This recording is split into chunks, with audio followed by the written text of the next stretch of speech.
ইয়াস্তাকদিমুন। মৃত্যুর জন্য একটা নির্ধারিত টাইম আছে, টাইমটারে বেঁধে দিয়েছে কে? ওই টাইমটা যখন চলে আসে, 1 সেকেন্ড আগেও আসে না, 1 সেকেন্ড পরেও আসে না, অন টাইম আসে। কিভাবে আসে? On time. কথা বলেন, সবাই বলেন অন টাইম। আরো জোরে বলেন, death will come on time. Death never late. মৃত্যু যখন আসে অন টাইমে আসে, নির্ধারিত একটা সময় আসে, ওই সময়ের আগেও আসে না, পরেও আসে না, 1 সেকেন্ড আগেও আসবে না, পরেও আসবে না। মনে করেন আপনাকে রব্বুল আলামিন 60 বছরের হায়াত দিয়েছে, আপনার বয়স এখন 50 বছর, আরো বাকি কয় বছর? এখন গোটা বিশ্বের সবাই মিলে যদি আপনারে মারতে চায়, কিছু করতে পারবে নাকি? কথা বলেন। আবার রব্বুল আলামিন আজ রাত 12টায় আপনার হায়াত কেড়ে নেবে, মালাকুল মাউত এসে রুহু কবজ করবে। দুনিয়াতে আর থাকার কোনো পারমিশন আপনার নাই, থাকার কোনো সুযোগ নাই। গোটা বিশ্বের সবাই মিলে যদি আপনারে রাখতে চায়, রাখতে পারবে নাকি? কথা বলেন। চলে যেতে হবে। এই পৃথিবীতে আসার একটা সিস্টেম থাকে, যাওয়ার কোনো সিস্টেম নাই, ঠিক কিনা? আসার সময় আগে আসছে আমার দাদা, তারপর আমার বাবা, তারপরে আমি, তারপরে আমার ছেলে, তারপরে আমার নাতি, তারপরে তার ছেলে, ঠিক কিনা?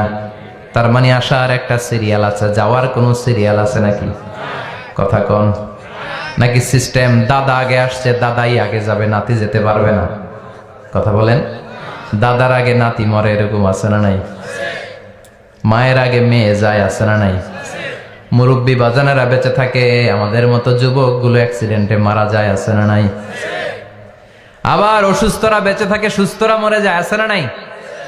হাসপাতালে রোগীগুলো বেঁচে থাকে, ডাক্তার মরে যায়, আছে না নাই? আল্লাহ বাঁচায়, ডাক্তার হচ্ছে ওয়াসিলা। চিল্লা এখন ঠিক কিনা? তার মানে এই মরণের একটা সিরিয়াল, দুনিয়ার থেকে চলে যাওয়ার কোনো সিরিয়াল থাকে না, মরে যাওয়ার সিরিয়াল থাকে না, আসার একটা সিরিয়াল থাকে, যাওয়ার কোনো সিরিয়াল থাকে না। কি বলেন? জোরে বলেন। আবার চলে যাওয়ার কোনো ভরসা নাই, 1 সেকেন্ডের মধ্যে সব হয়ে যায়। একটা সঙ্গীত আছে না, 1 সেকেন্ডের নাই ভরসা, ভঙ্গ হবে রং তামাশা, চক্ষু বুঝিলে হায় রে দম ফুরাইলে। চিল্লায় বলেন ঠিক কিনা? হায় রে মানুষ রঙিন ফানুষ, দম ফুরাইলে তবু তো ভাই কারোরই নাই একটুখানি। কথা কয় না? হায় রে মানুষ রঙিন ফানুষ, রঙিন ফানুষ, হায় রে মানুষ। চিল্লায় বলেন ঠিক কিনা? যে কোনো সময় চলে যায়। এই গানের যিনি সিঙ্গার ছিলেন, আমরা তখন ছোট, ফিরোজ শাহ বা ফিরোজ শাহ নামের, 1 সেকেন্ডের নাই ভরসা, ভঙ্গ হবে রং তামাশা, চক্ষু বুঝিলে হায় রে দম ফুরাইলে। এই গানটা উনি গাইতে গাইতে স্টেজে মারা গিয়েছিলেন। দেখেন নাই? মুরব্বীরা জানবেন। তার মানে মৃত্যুর গান গেতে গেতে অনেকে মৃত্যুবরণ করে, এরকম আছে না নাই? অনেকে খাওয়ার টেবিলে বসে মারা যায়, আছে না নাই? ফুটবলার ফুটবল খেলতে খেলতে মরছে, দেখেন নাই? ক্রিকেট খেলতে খেলতে মইরা যায়, আছে না নাই? রেসলিং খেলতে খেলতে মারা যায়, দেখেন নাই? হ্যাঁ, এরকম ভিডিও দেখা যায় যে প্রতিপক্ষকে রেসলিং খেলায় মারতে মারতে শেষ, এখনই জিতে যাবে, হঠাৎ করে তাকায় আছে, কিচ্ছু বোঝে না, হঠাৎ করে জমিনে উল্টে পড়ে যায়। রেফারি এসে মাটিতে বাড়ি মারে, আর লড়ে না, আছে না? রেফারি কি করে? মাটিতে বাড়ি মারে, এতক্ষণ সে জিতে যায়, এখন আর নড়েই না। তাকাতে তাকাতে দুনিয়া থেকে নাই। অনেক টেলিভিশনের নিউজ রিপোর্টার রিপোর্ট করতে করতে নাই, দম ফুরাইলে ঠুস শেষ হয়ে যায়। অনেকে অ্যাক্সিডেন্টে মরে, সড়ক দুর্ঘটনায়, অনেকে বিমান দুর্ঘটনায় মরে, আকাশে মরে না? অনেকে পানিতে ডুবে মরে, অনেকে আগুনে পড়ে মরে, অনেকে ক্রস ফায়ারে মরে, আছে না নাই? আবার অনেকে রাত্রিবেলা বিছানায় ঘুমোতে যায়, সকালে আর ওঠে না। কত ধরনের মরণ। আল্লাহ তুমি আমাদেরকে ভালো মরণ দিও, ইমানি মরণ দিও। ইমানের পথে অবিচল থেকে আমার মরণ যেন হয়। ইমানের পথে অবিচল থেকে আমার মরণ যেন হয়। তোমারই কাছে মিনতি আমার, তোমারই কাছে মিনতি আমার, মহামহিম দয়াময়, ইমানের পথে অবিচল থেকে আমার মরণ যেন হয়। চিল্লায় পড়েন আমিন। তার মানে কে কোথায় মরবো আমরা কেউ জানি নাকি? ওমা তাদরি নাফসুম বিআইয়ি আরদিন তামুত, কোন জায়গায় মরবা কখন মরবা কেউ আমরা জানি না, কিন্তু মরবো সবাই জানি, ঠিক কিনা? কুল্লু নাফসিন যায়িকাতুল মাউত, প্রত্যেকটি আত্মার মৃত্যুবরণ করতে হবে, এটা আমরা সবাই জানি। The most certain thing in life is death, but the most uncertain thing in our life is the time of death. এ জীবনের সবচেয়ে সুনিশ্চিত বিষয় হলো মরণ, সবচেয়ে অনিশ্চিত বিষয় হলো মরণের সময়। চিল্লা এখন ঠিক কিনা? মরবো যে আমরা সবাই জানি, কিন্তু কোথায় মরবো আমরা কেউ জানি? জানি আমরা? সবাইকেই মরতে হয়, জন্মালেই মরতে হবে, চলে যেতে হবে, থাকা যাবে না। এটাই হলো পৃথিবীর পদ্ধতি। জীবনের সবচাইতে নির্মম ঘটনা হচ্ছে মরণ, সবচাইতে ভয়ঙ্কর অভিজ্ঞতা। কোন প্রাণীর জন্য সর্বোচ্চ এবং সবচাইতে ভয়ঙ্কর অভিজ্ঞতা হচ্ছে মৃত্যু। এবং এত ভয়ঙ্কর অভিজ্ঞতা, এই অভিজ্ঞতাটা কারো কাছে শেয়ার করে যাওয়া যায় না। মরার সময় কেউ বলে যেতে পারছিল আমার মরতে এমন লাগছে, কইতে পারছে? কেমন লাগছে বলতে পারে? বলা যায় না। তার আগেই চলে যেতে হয় শৈশব, কৈশোর, যৌবন, বার্ধক্য, প্রৌঢ়ত্ব, হ্যাঁ, বয়সের ছাপ, কালো চুল দাড়ি সাদা হয়ে যাওয়া, দাড়ি চুলের শুভ্রতা, দুর্বলতা। This is the circle of life. ছোট্ট ছিলাম, বড় হলাম, সিঙ্গেল ছিলাম, ডাবল হলাম, তারপরে বাবা হলাম, তারপরে শ্বশুর হলাম, তারপরে নানা হলাম, তারপরে চলে যেতে হবে। This is the circle of life. চিল্লায় বলেন ঠিক কিনা? এই যে মুরব্বীরা, দাড়ি পাকা মুরব্বী যারা আছে, আপনারা কি মনে করছেন মায়ের পেট থেকে এরকম মুরব্বী হয়ে বেরিয়েছিল? কিরকম বের হয়েছিল? তারাও ওয়া ওয়া করেছে, এরাও ফিডার খাইতো, এই চাচারা খায় নাই? এরাও ফিডার খেত, এরাও মায়ের বুকের দুধ খেত, এরাও ছোট্ট বাচ্চাদের মতো গরমকালে পানির মধ্যে ডুবাইতো। স্কুল ফাঁকি দিয়ে বাচ্চারা ডুবায়, আছে না নাই? উখিয়াতে এরকম নাই? ছোট্ট বাচ্চা ছিল, বড় হলো, বার্ধক্যে উপনীত হলো। This is the circle of life. চলে যেতে হবে।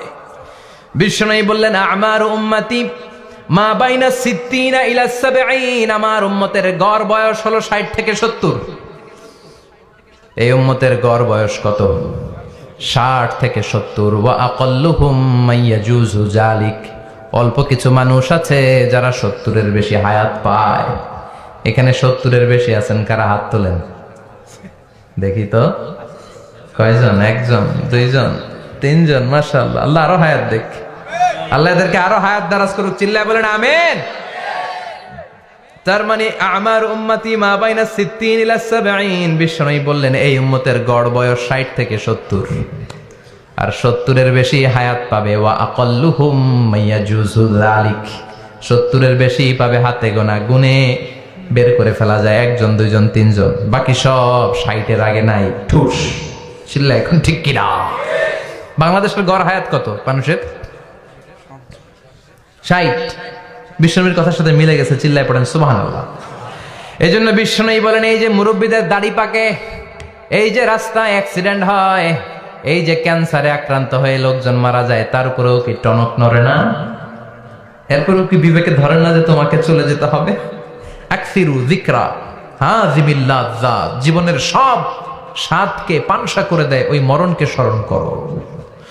মরণকে স্মরণ করলে জাহান্নাম বরণ করা লাগে না। চিল্লায় বলেন ঠিক কিনা? আবার আল্লাহ বললেন গোলাম, স্পেশাল একজন ফেরেশতা আমি মরণের জন্য সিলেক্ট করলাম, নাম মালাকুল মাউত। তাকে আমরা আজরাইল বলে চিনি। এই মালাকুল মাউত তার বাহিনী নিয়ে নির্ধারিত টাইমে গোটা বিশ্বের সব মানুষের রূহ কবজ করে। মালাকুল মাউত আগেও আসে না, পরেও আসে না। সুবহানাল্লাহ পড়েন। সাইয়েদনা সুলাইমান আলাইহিস সালাম জামানাতে ওনার এক ওয়াজির ছিল, মন্ত্রী। ওই মন্ত্রীকে নিয়ে উনি বৈঠক করতেন। ওনার সময় উনি মালাকুল মাউতের সাথে বৈঠক করতেন। শুনতেছেন? আপনাদের মনোযোগ আছে তো? উনি বৈঠকে বসেছেন, মালাকুল মাউত বসা, ওয়াজিরও বসা। হঠাৎ মালাকুল মাউত ওয়াজিরের দিকে বড় বড় চোখ করে তাকাচ্ছে। বড় বড় চোখ করে তাকানোতে ওয়াজির ভয় পেয়েছে। হঠাৎ মালাকুল মাউত চলে গেল। ওয়াজির বলে, ও সুলাইমান আলাইহিস সালাম, এই যে লোকটা বড় বড় চোখ করে আমার দিকে তাকালো, এটা কে?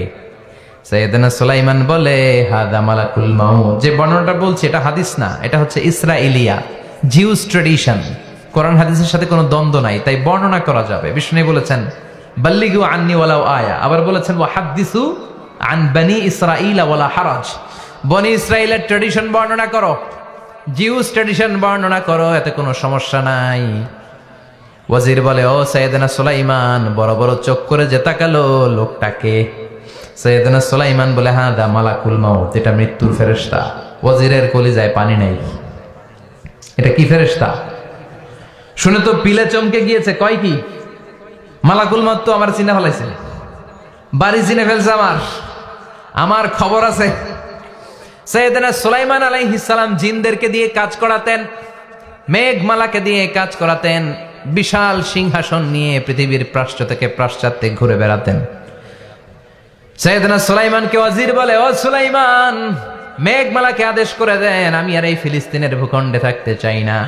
আকাশের মেঘমালার উপরে আমারে বসিয়ে দেন, আর বলে দেন আমারে নিয়ে যেন আকাশের মেঘমালা হিন্দুস্তানের ওই দূর পর্বতে রেখে আসে।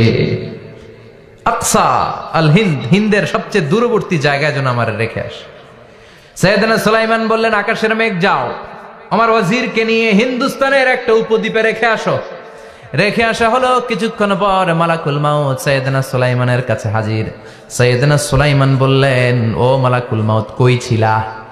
একটু আগে হিন্দুস্তান থেকে আপনার ওয়াজিরের রূহ কবজ করে আসছি।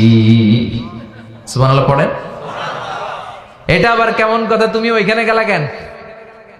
কয়, রব্বুল আলামিন কিছুক্ষণ আগে আমার কাছে পয়গাম পাঠিয়েছে, যাও সাইয়েদনা সুলাইমানের ওয়াজিরের রূহটা কবজ করো। কবজ করার জায়গা হলো হিন্দুস্তানের উপদ্বীপ। কোন জায়গায়? মালাকুল মাউত এসে দেখে সুলাইমান নবীর সাথে মিটিং করে। ওয়াজির কার সাথে মিটিং করে? সুলাইমান নবীর সাথে। কিন্তু ফরমানে লেখা রূহ কবজ করতে হবে কোথায়? হিন্দুস্তানে। সুবহানাল্লাহ কইবেন না? এই জন্য বড় বড় চোখ করে আমি তাকিয়েছি, আর মনে মনে ভাবলাম টাইম তো নাই, কারণ মৃত্যু তো অন টাইমে হতে হয়, এখনই ওর রূহ কবজ করতে হবে। কেমন করে ওইখানে যাবে আমি জানি না, আমি আগে চলে যাই।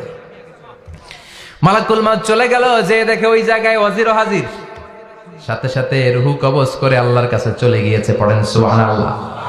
এজন্য আল্লাহ বললেন, মালাকুল মাউত আমি নির্ধারণ করে দিয়েছি, পৃথিবীর প্রতিটি মানুষ মালাকুল মাউতকে দেখবে, চাক্ষুষ দেখবে, ভালো হলেও দেখবে, খারাপ হলেও দেখবে। কার কথা?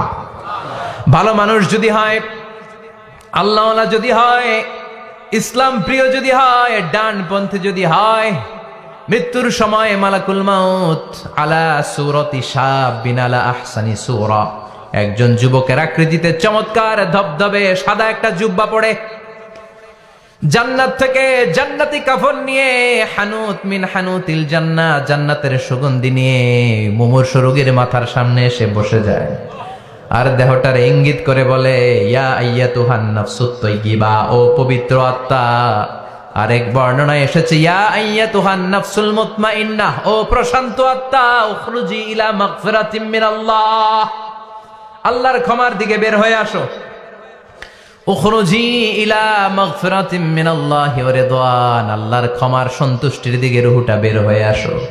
স্মুথলি বলার সাথে সাথে মুমিনের দেহ থেকে রূহটা বের হয়ে আজরাইলের হাতে চলে যায়।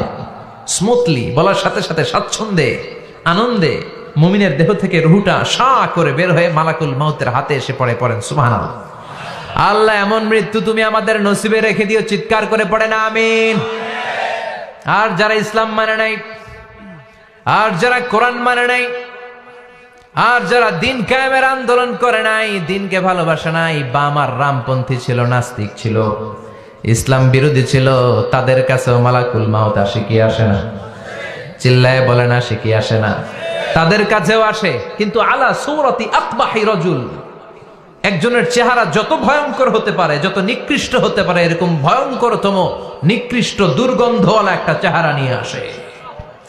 রিজলাহু ফিল আরদ, পা থাকে জমিনে, রাসুহু ফিস সামা, হাদিসের বর্ণনা, পা দুইটা জমিনে, মাথা আকাশে। এসে ধমক দিয়ে জালিমের মাথার সামনে এসে বলে, ইয়া আইয়াতুহান নাফসুল খাবিসা, হে পাপাত্তা, হে অপবিত্র আত্মা, উখরুজি ইলা সাখাতিল্লাহি ওয়া গাদাবিহি, আল্লাহর রাগের দিকে, আল্লাহর অসন্তুষ্টির দিকে বের হয়ে আয়।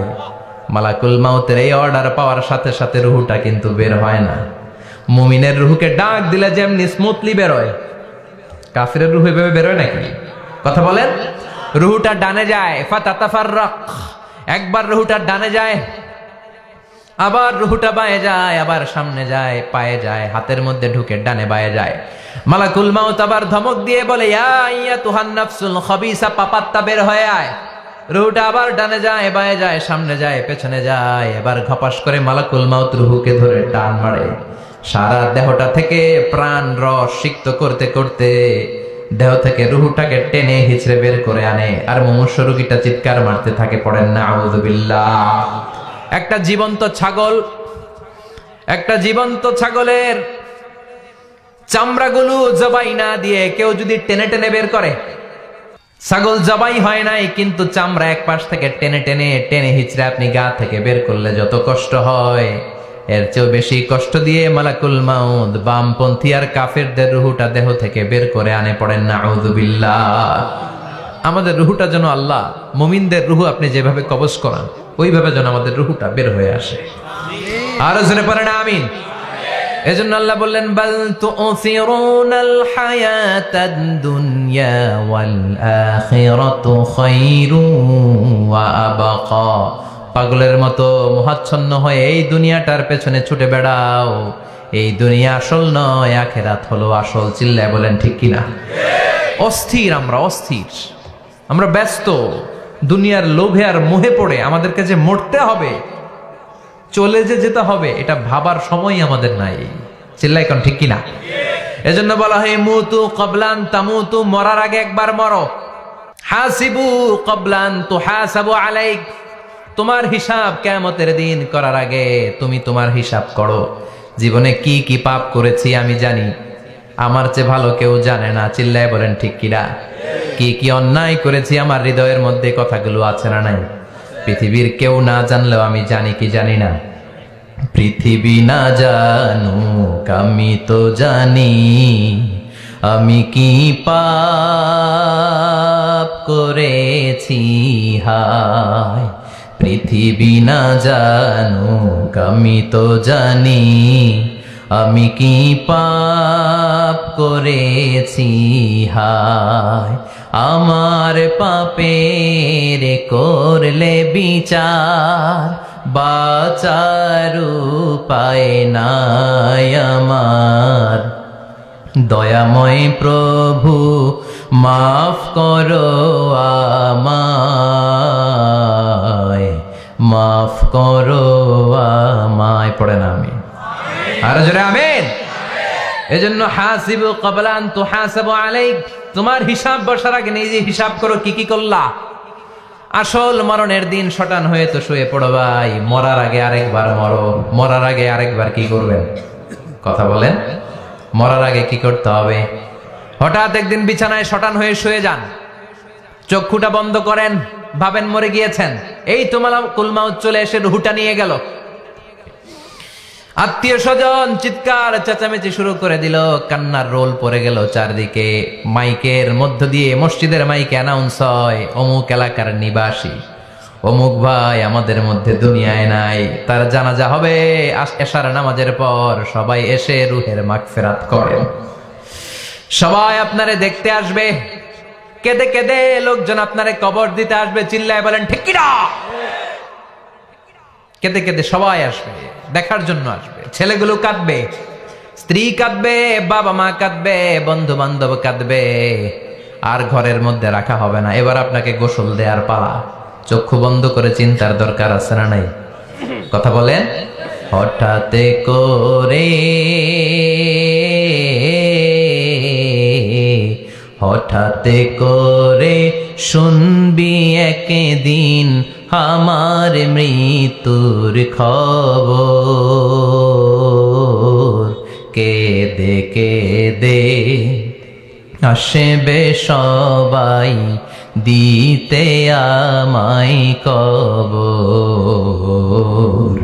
দিতে আমায় কবর। ঠিক কিনা? একটু চোখটা বন্ধ করে ভাবেন, আপনাকে গোসল দেয়া হবে, জামাগুলো খোলা হবে, এত টাকা দিয়ে যে দামি গোসলখানা টাইলস লাগিয়ে ঘরে বানালেন, আপনার শেষ গোসলটা কি ওই দামি গোসলখানায় হবে? লাশ যেখানে ধোয়া হয় ওই জায়গায় ধোয়া হবে, আপনাকে কাফন পরানো হবে, আপনার কলিজার টুকরা ছোট বাচ্চাটারে বলা হবে আব্বু দেখে যাও তোমার বাবারে শেষবারের মতো দেখো। আপনার বাবা মা শেষবারের মতো একটা নজর দিয়ে আপনার চেহারাটা দেখে নিবে, বন্ধু বান্ধবরা শেষবারের মতো একবার আপনারে দেখে নিবে, জানাজার জায়গায় নেওয়া হবে।